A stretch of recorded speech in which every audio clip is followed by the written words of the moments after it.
Hi, this is Karl with Small Biz Thoughts, and this is another SOP video for managed service providers. Today I want to talk about avoiding creating policies that lose money by default. There's a very, very old joke, I'm sure you've heard it, that we're losing money on each sale, but we're going to make it up in volume. Just remember, that's a joke. In the real world, when you lose money on every sale, you don't make it up on volume, you go bankrupt, right? So you cannot sustain a business if you are losing money by default. So I want to talk about some ways that people get into losing money by default, and then an easy way to make sure that you avoid doing this yourself. Let's talk about 4 ways that people commonly lose money by default. Okay, the first one is customer service. Customer service is one of these things where you have to build in the cost of providing service into your entire cost structure. Don't pretend that a bad incident or some kind of problem is unpredictable. Stuff happens no matter what you're doing. You're serving clients, you're installing software, you're buying things that need to be delivered in a certain time. Things happen. The world is not perfect. You know something is going to go wrong, and the only question is, what will go wrong and what will you do about it?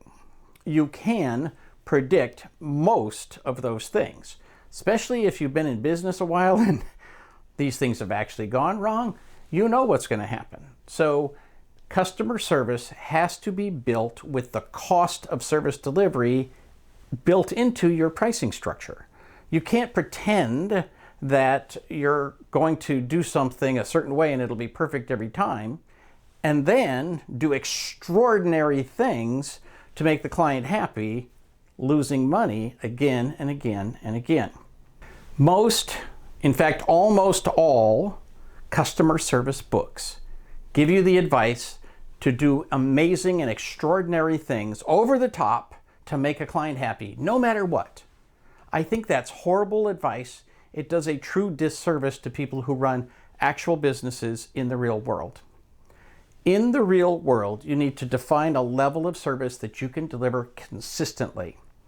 We've all had cases where something goes wrong and you just look at it and you say, look, I can correct this for a couple $100 and we're going to make it right and so forth. And you do that once in a while, but you cannot do that on every job. You cannot do it on every third job.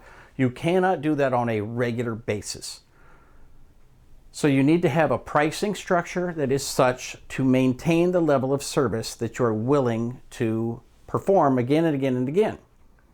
So customer service is one of the huge areas where people somehow they make an exception in their head, like, oh, this is a one-time deal. Well, a one-time deal that you repeat month after month after month is not a one-time deal. So if you do something extraordinary to keep a client, it should never be a standard operating procedure. Your SOP should be profitable and sustainable in the long run. And so doing something extraordinary is the exception to the rule, not the rule. Your SOP should be based on the normal procedures, the normal rules of what you can expect.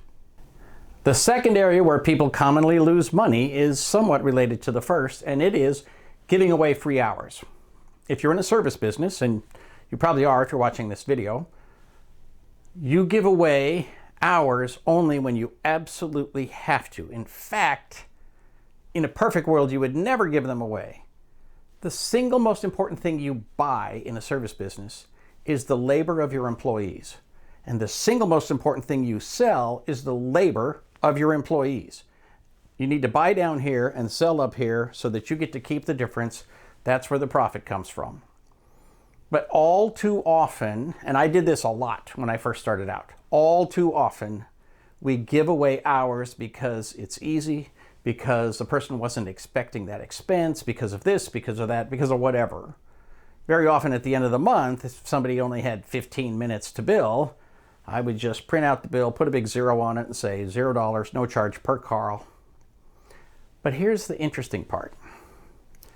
As soon as I turned over invoicing to an administrative assistant, actually to an office manager, our profit went up. And the reason is very simple. They ran the reports, they sent invoices. If a client said, hey, I have a question about this, or I don't think that's fair, or hey, come on, can you just give me 15 minutes? I would go ahead and give them that time they asked for, but most of the time, they just paid the bill. So the bills went out without giving away free hours, and the bills got paid without giving away extra hours. So the bottom line is, as soon as you can get the owner outside of the billing process, the sooner you're going to make just a little notch more money in your business. At the end of the day, your clients know that some of what you do is included in a flat fee contract, and some of what you do is billable labor. And for the most part, if you're fair with them in the big picture, they're not going to question every little bill. They're going to just pay them. Now, you separately need to have an ongoing relationship with them. You need to have quarterly business reviews. You need to be talking to them about their technology and talking to them about your relationship. That's a separate thing. But stop giving away hours and you will make more money. I know that sounds simple if you've been in business a long time, but if you're getting started, it's one of the great weaknesses of a service business. We give away hours because it's an easy thing to do. Now, if you're the owner and these are your hours, what you're doing is basically working for free as a way to market your business. Limit that, but also remember, as soon as you have employees, the hours you're giving away actually cost you money out of pocket. There's a hard cost to an hour of one of your employees' labor. So be careful about that and do not develop a policy of giving away hours. A third area in which IT companies and most service companies lose money is that they have no travel policy or they have a bad travel policy. So no travel policy is fairly obvious. You just make it up as you go along. A bad travel policy is one in which you have somehow accidentally managed to create a system that loses money just by working the system. For example, let's just say that you don't charge for travel time. So you don't charge to drive from your office to the client's office. That's very common. But again, like we talked about before, you have to figure out how that's going to get paid for. Because it's never free to drive across town, especially, as gas prices go up and up. So how do you make sure that you have a successful or a profitable travel policy? Here's the thing. If you think about like your basic travel policy, like let's say that within a 20-mile radius of your office, you're going to include it in the first hour of labor. So basically, the travel time is going to be paid for by the first hour of labor. That's fine. But if you then drive 40 miles, 60 miles, 80 miles, you have to have a different policy for those clients. We used to draw a line around our office and then say, okay, within this area, we're not going to charge anything for travel time. But we had clients in the Bay Area. We had a fair number of them. And so what we basically did is say, look, there's a 4-hour minimum if you're in the Bay Area. So within those 4 hours, we will have made enough money to pay for the travel. Some companies charge one-way travel. So when you leave your office, you charge the client for the time to their office and then the minute you leave their office. And then when you leave their office, you charge travel time to the next client until you leave their office. So everybody pays for one-way travel. Something like that is fine. Just make sure that whatever you do as a standard operating procedure with every client, every time, every day, it has to be profitable. It has to make sense in the long run. This is also something that you can just set it down, have a very hard, fast rule, and tell your employees, log the time from here to there, or you can have a travel time entry in your PSA so that for each ticket, time is spent in travel and it's allocated to that. Later, you can make decisions about whether that's allocated to a client or how you want to deal with it. But the bottom line is, don't pretend that travel doesn't exist or that you're somehow getting paid for that when you're not actually sending anybody a bill for that time. The fourth way that people commonly lose money in this business is unrelated to the others. It is very simply adding services without increasing prices. This seems a little odd to me, and I was kind of surprised the first time somebody brought this up, and then talking to people, I realized it's a fairly common thing. You go to an event, you go to a show, whether it's online or in person, you hear about these really great things that you could be doing. Hey, this service is only 27 cents per license, so I've got whatever, 1,000 endpoints, so that's not too much money. And then this one's $1 an end user, this one is $1 a device, this one is 50 cents a device. And so you add these great services, increasing security, increasing effectiveness, adding some automation, all kinds of stuff. Every one of those things costs you a certain amount of money. And so, you might say, well, if I add $250 as a monthly cost across all my clients, I'm going to be just fine. Well, that's true. That's true. You're costing a little bit, but you're keeping all your clients happy. But do that times 10, and pretty soon it's $2,500 a month, and it goes up from there. Every time you add something to your client's list of services that are included, you have to either increase the invoice now or increase it later. But you have to increase the cost of those services. You cannot continually add benefits without increasing the cost. Period. End of story. You just can't do it. So stop pretending that you can. Again, most of these happen because we tell ourselves a story. Oh, it's only this much money, only this much money, only this much money. But you've seen it. Look at your Visa bill and see all the little things where you're paying $7.99 for Audible and $7.99 for Netflix, and then this and this and this and this. And pretty soon you realize, I got about $150 a month here in tiny, tiny little bitty charges. Well, in your business, you add at least another zero to that. And so you could easily be spending thousands of dollars a month that no one is paying for except you. So stop adding services without increasing your invoices.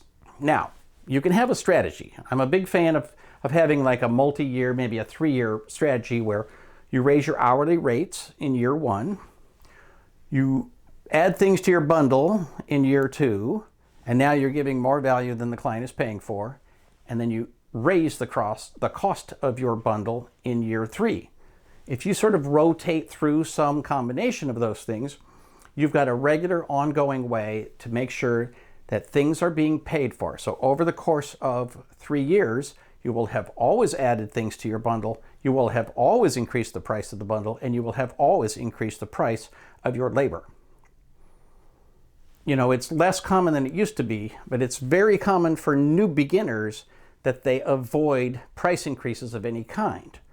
Stop it. Stop avoiding price increases. Whenever anybody comes to me and says, what's the fastest way that I can make more money in my company? There's only one answer that comes up. And it's literally far ahead of any second choice option. The one way to make more money in your company immediately is to increase your prices. Increase the price of labor, increase the price of your bundles, increase the price of something, and over the course of 3 years, increase the price of everything. One of the reasons that owners of IT businesses get into the business is that they want to help people. And I can tell you this from talking to tens of thousands of IT service providers over the last 20 years. Overwhelmingly, owners want to help other people. They want to solve problems. They want to make other people's lives better. They want to make their data more secure. They've got a love for helping people, which is awesome. I think people are wonderful and you should help them. But you also need to make money. You must make a profit. It is your responsibility to yourself and your family that your business be profitable. So stop giving things away and do not create policies and procedures that lose money by default. Yes, there will be times when stuff hits the fan, you got to spend money in order to keep a client happy or just to feel like you've done the right thing to level up the service with the cost. That happens. Everybody has it every once in a while. But again, it's the exception to the rule. It is not your standard operating procedure. So finally, we come to how do you avoid making these mistakes? Luckily, the answer is very straightforward. You have to ask two simple questions. Is this sustainable? And is this scalable? When something is sustainable, a procedure can be done forever and ever and ever. You can say, this procedure will go on from now until the day that I sell my business or retire or whatever. When you have a sustainable standard operating procedure, it may not make money, but it cannot lose money. So when you think about, back to the joke, we lose a little money on every sale, but we're going to make it up on volume. Think about the volume. Think about being able to do something again and again and again, every day this week, every day this month, every month this year. If you can do this thing every day in this calendar year and still make money, well, then you got yourself a good policy. The other way to look at this, the other question to ask is it scalable? You know, it's great when you got one customer. You can do almost anything to keep one customer, give them $100 here, $200 there, move things around, give them some free equipment, whatever. But can you do that times 1,000? Right? If you think about having all of your clients together, whether you have 10 or 20 or 50 or 100 clients, you need to be able to grow your company in a way so that you know if you just do what you did with the last 10 clients, you will continue to make money. That's how you build a scalable business. And the scale doesn't have to be moving to another city or opening a second office, but just gradually growing the number of endpoints that you have, adding a client here, adding a client there. Some of you will grow your business by adding one client a year, some by one a month, and some by one a week. If you're really big, you're going to grow them by one a day. That's all cool. But if you can do that and know that for a fact your standard operating procedures are going to keep you profitable, then you have a truly scalable set of standard operating procedures. I hope this is useful. If you love it or hate it, either way, give it a thumbs up, like, share, subscribe, all that happy stuff. If you have questions, put them down below. I'm happy to answer any questions either here or perhaps in a blog post. Thank you for listening. This is Karl from Small Biz Thoughts, wishing you the best of luck in absolutely everything you do.